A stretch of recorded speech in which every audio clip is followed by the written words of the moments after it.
वासुदेवाय। ओम नमो भगवते वासुदेवाय। नारायणं नमस्कृत्य नरं चैव नरोत्तमं देवीं सरस्वतीं व्यासं ततो उदीरे नष्टप्रायेषु भद्रेषु नित्यं भागवत सेवया भगवति उत्तम श्लोके भक्तिर्भवति नैष्टिकी. So continuing with the discussion on Srimad Bhagavatam, Canto 12, Chapter 1, The Degraded Dynasties of Kali Yuga, text number 29. Ete bhoksyanti prithvim dashvarshashatani cha navadikam cha navatim maula ekadasha kshitam bhoksyantyabda shatanyanga strini traya sansite tatah kilkilayam nirpatyo bhutanando athavangirihi शिशुनंदिश्च तद्भ्राता यशोनंदि प्रवीरका इति एते वर्षशतं भविष्यन्ति अधिकानि षट्. These Abhids, Gardhabhis and Kamkas will enjoy the earth for 1099 years, and the Maulas will rule for 300 years. When all of them have died off, there will appear in the city of Kilkila, a dynasty of kings consisting of Bhutananda, Vangiri, Shishunandi, Shishunandi's brother Yashonandi, and Pravirak. These kings of Kilkil will hold sway for the total of 106 years.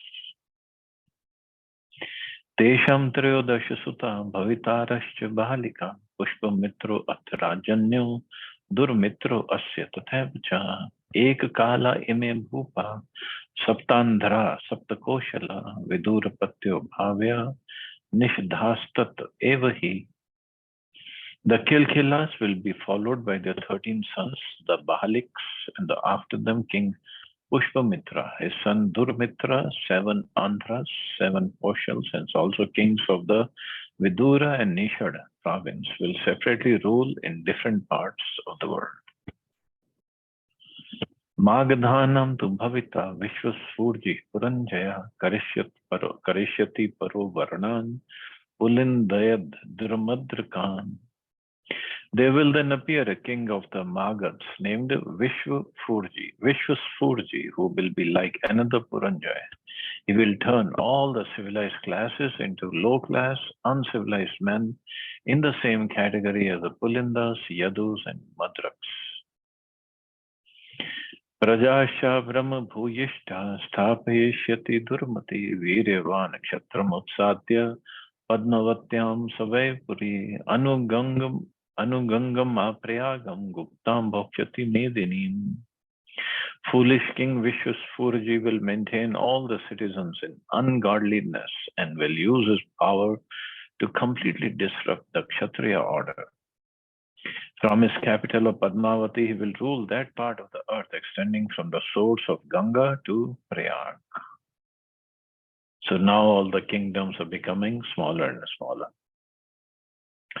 Saurashtra Vantya Virashcha Shura Arbud Malava Pratya Dvija Bhavishyanti Shudra Praya Janadhipa. At that time, the Brahmins of such provinces as Saurashtra, Avanti, Abhira, Shura, Arbud, and Malwa will forget all their regulative principles, and the members of the royal order in these places will become no better than Shudras. Sindhostatam Chandrabhagam Kontim Kashmir Mandalam Bhokshanti Shudra Vratyadya Malechasha Cha Brahma Varchasa. Kashmira, Konti, the land along the Chandrabhaga river and the land along the Sindhu river will all be ruled by Shudras, fallen Brahmins and meat-eaters. Having given up the path of Vedic civilization, they will have lost all spiritual strength. So having given up the path of Vedic civilization, they will have lost all spiritual strength. So spiritual strength comes from this Varnashram dharma or following the process of bhakti. Tullekala ime rajan malecha prayascha bhubrita ete adharmanrit para falgu das tivram anyavaha.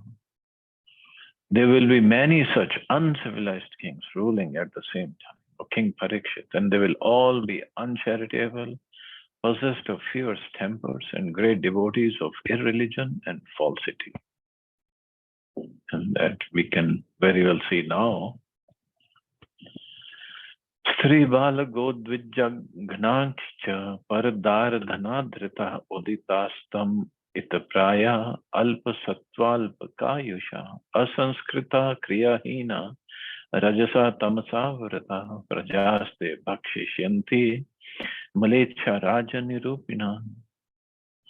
These barbarians in the guise of kings will devour the citizenry, murdering innocent women, children, cows, and Brahmins, and coveting the wives and property of other men. They will be erratic in their moods, have little strength of character, and be very short-lived. Indeed, not purified by any Vedic rituals and lacking in the practice of regulative principles, they will be completely covered by the modes of passion and ignorance. So these verses give a concise, accurate description of the fallen leaders of this age. Tannathaste janapadas tachilacharavadina anyo anyato rajabhisht kshayam yasyanti pidita. The citizens governed by these low-class kings will imitate the character, behavior, and speech of their rulers. Harassed by their leaders and by each other, they will suffer ruination.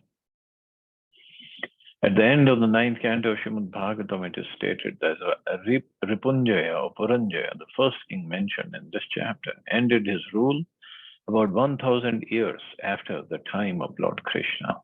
Since Lord Krishna appeared approximately 5,000 years ago, Puranjaya must have appeared about 4,000 years ago.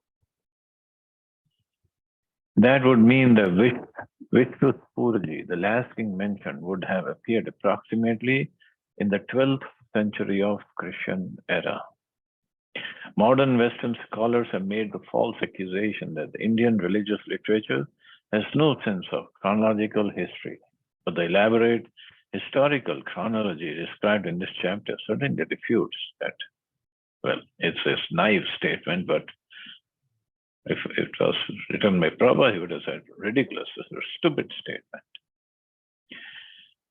So all these kings were all over the world, and how it is mentioned that barbarians, basically barbarians, will be ruling, and they did rule, and are still ruling all over.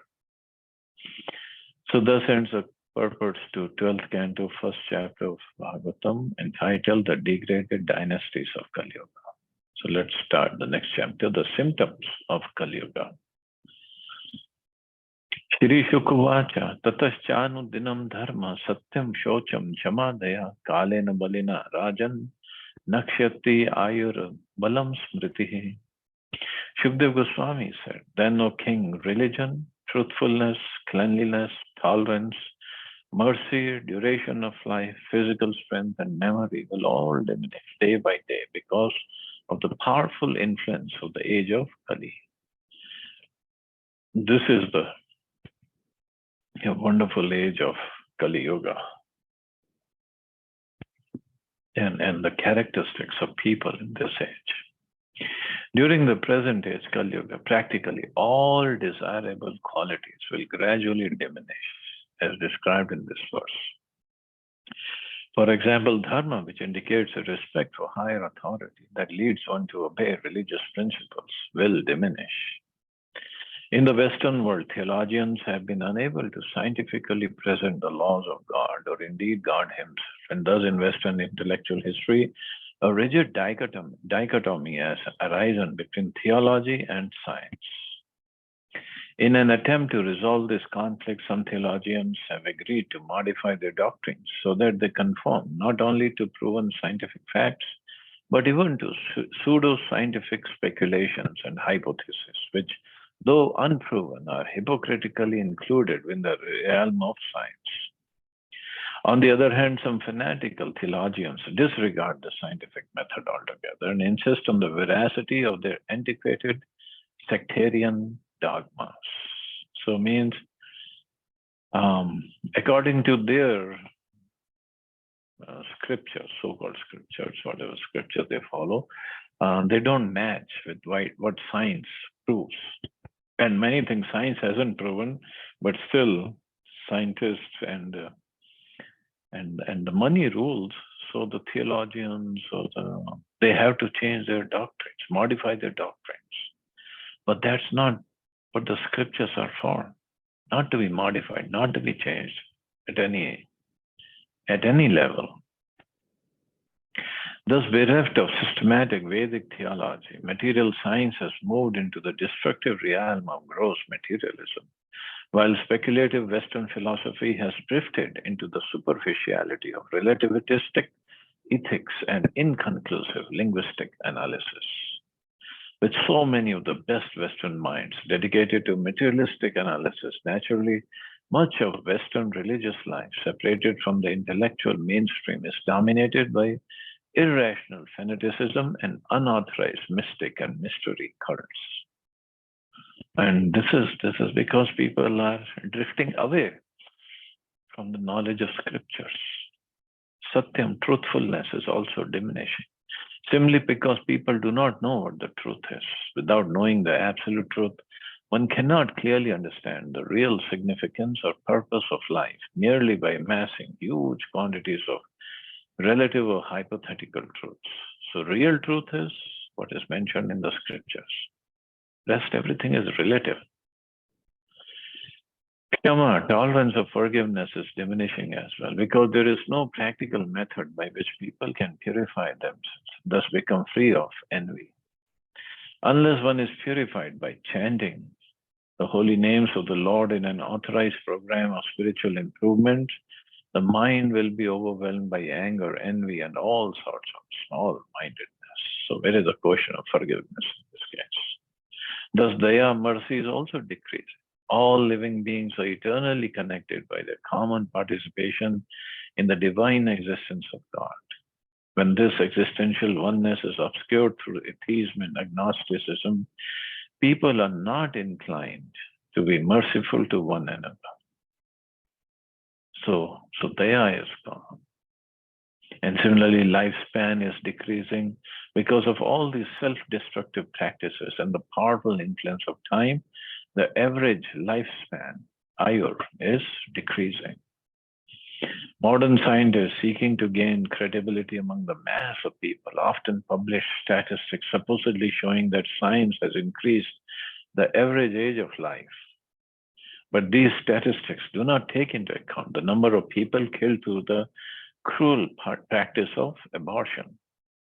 When we figure aborted children into the life expectancy of the total population, we find that the average duration of life has not at all increased in the age of Kali, but is rather decreasing drastically.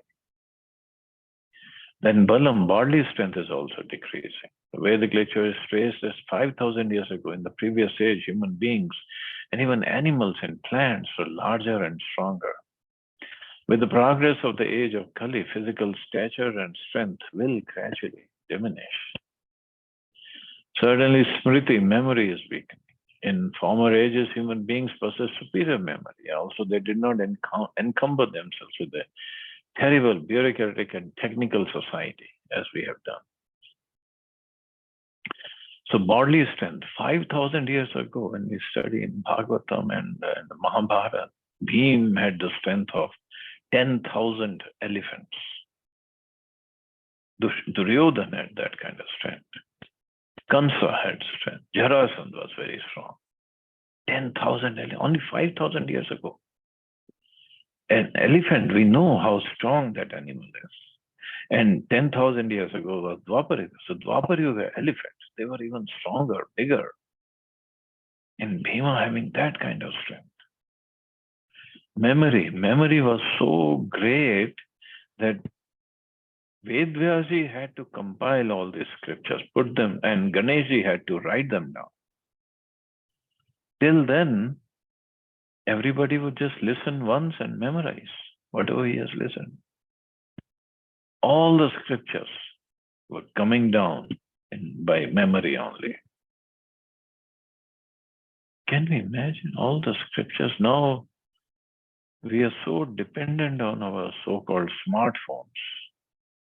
We don't even remember the phone numbers of people.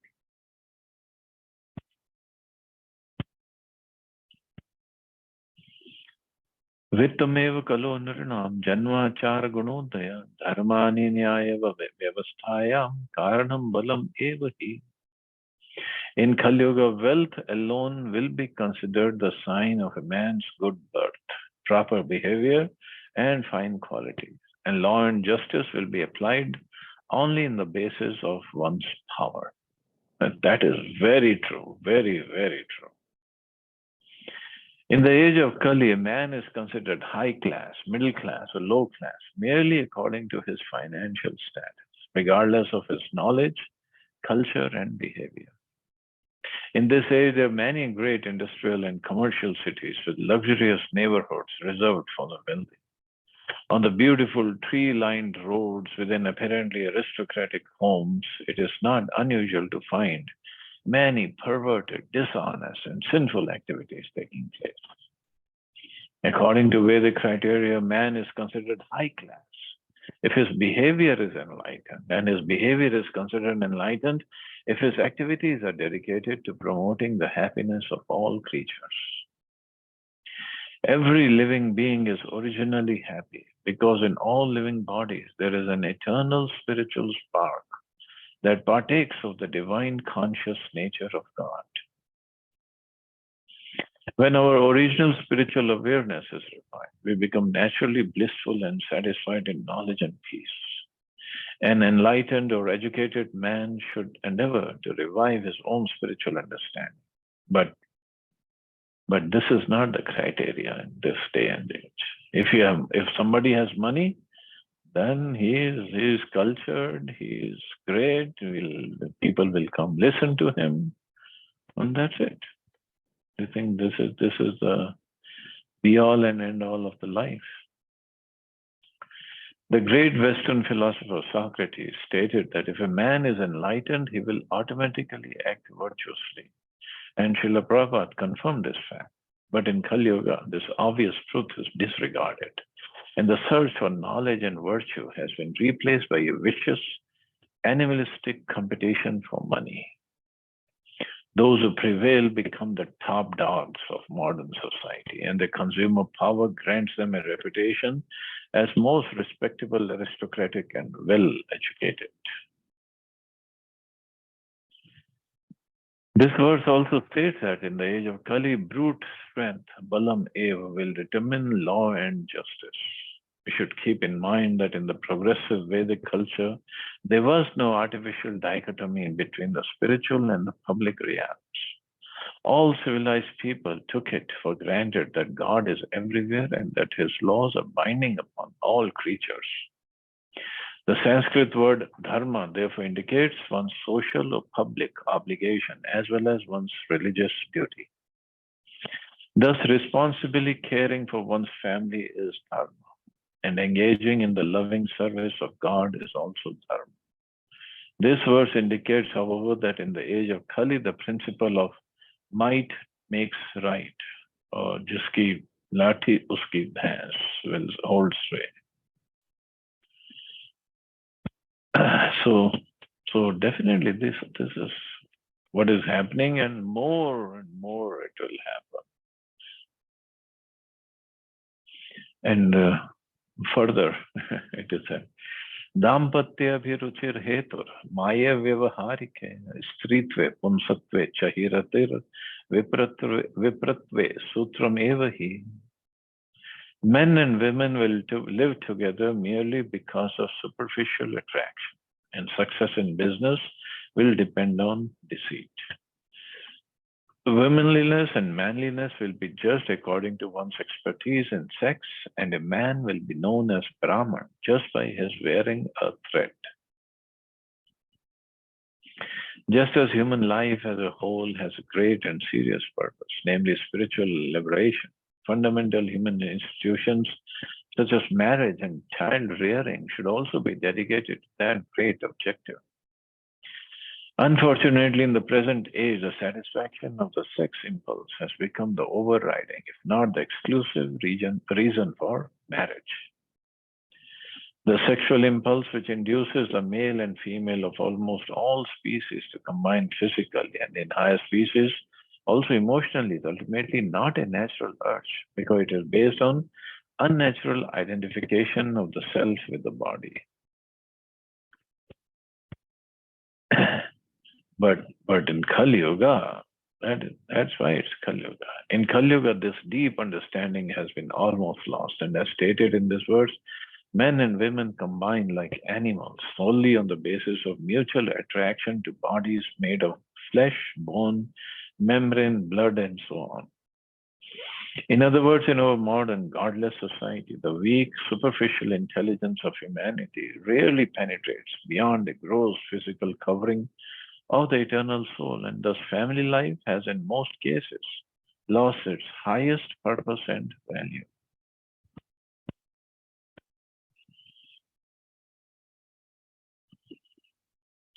A corollary point established in this verse is that in the age of Kali, a woman is considered a good woman if she is sexually attractive and indeed sexually efficient. Similarly, a sexually attractive man is a good man. The best example of this superficiality is the incredible attention 20th century people, 20th or 21st also, give it to materialistic movie stars, music stars, and other prominent figures in the entertainment industry. Finally, this verse states that in the age of Kali, a man will become known as a priest or Brahman merely by wearing ceremonial dress or the Brahman thread, sacred thread. In India, Brahmins wear a sacred thread, and in other parts of the world, members of the priestly class have other ornaments and symbols. But in the age of Kali, the symbols alone will suffice to establish a person as a religious leader despite his ignorance of God or despite his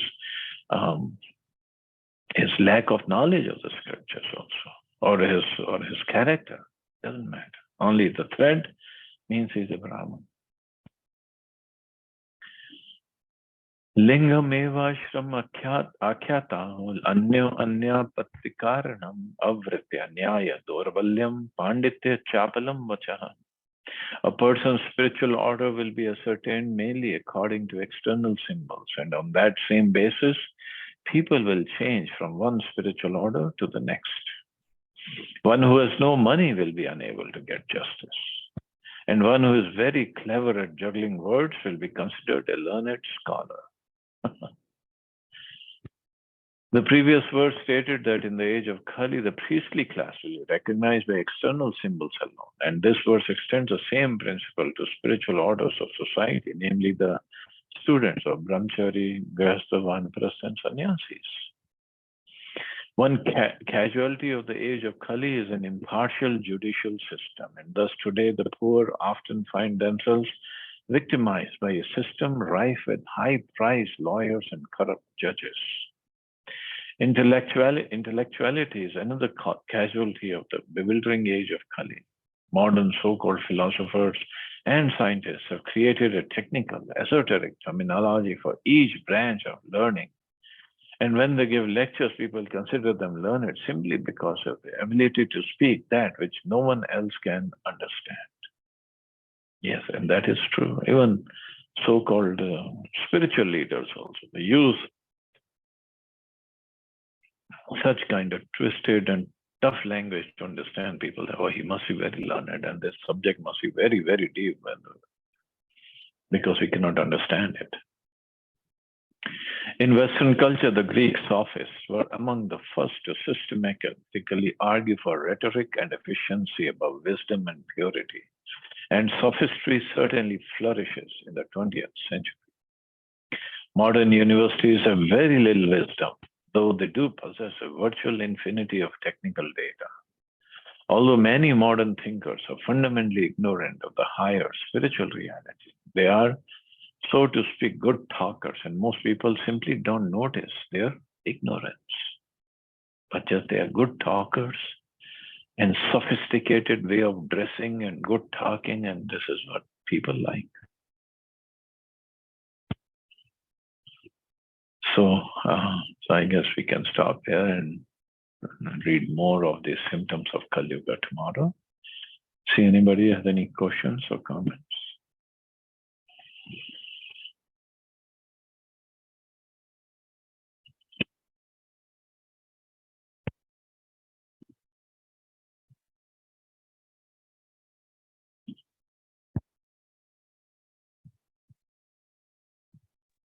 Prabhuji, you're very right when you say this.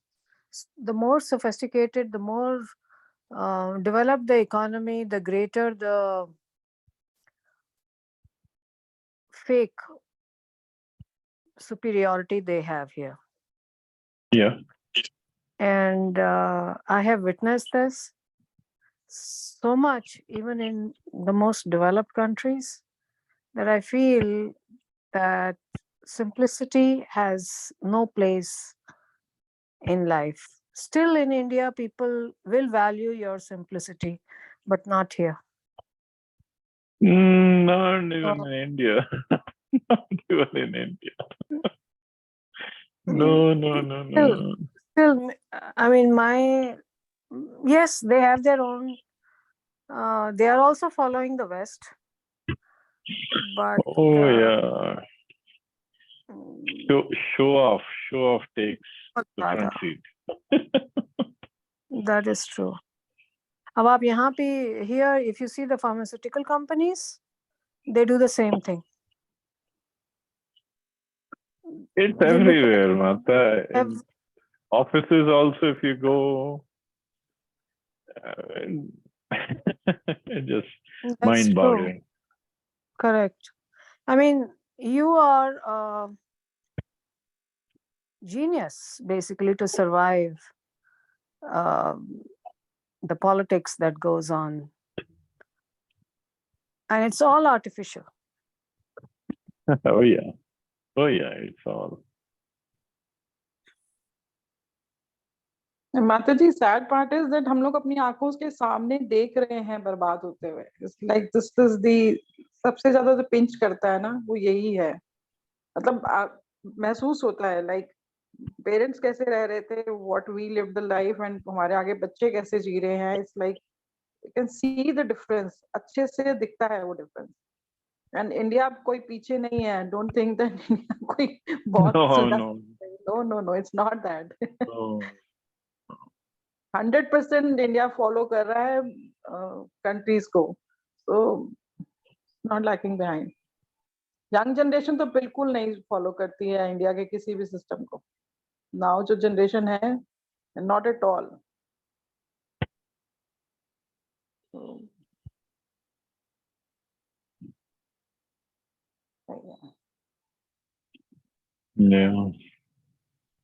अभी तो और पढ़ेंगे.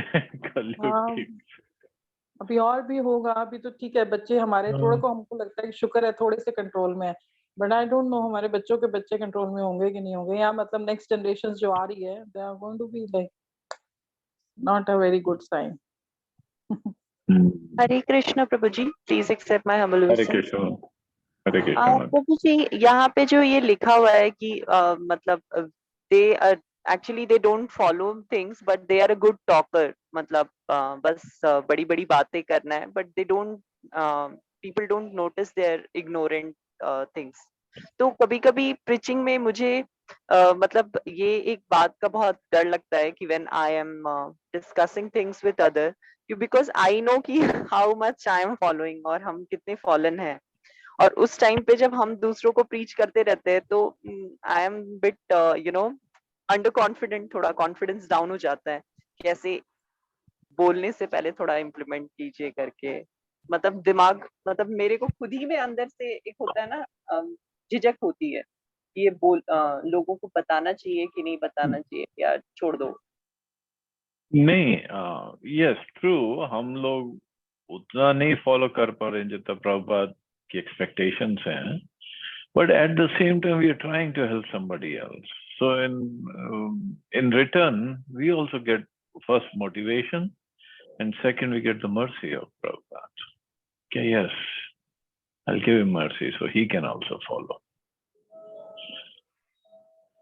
So, and many times preacher also do say that I'm not being able to follow, or I'm not being able to understand this, but I'm struggling. I'm also trying. You also try. I'm also trying.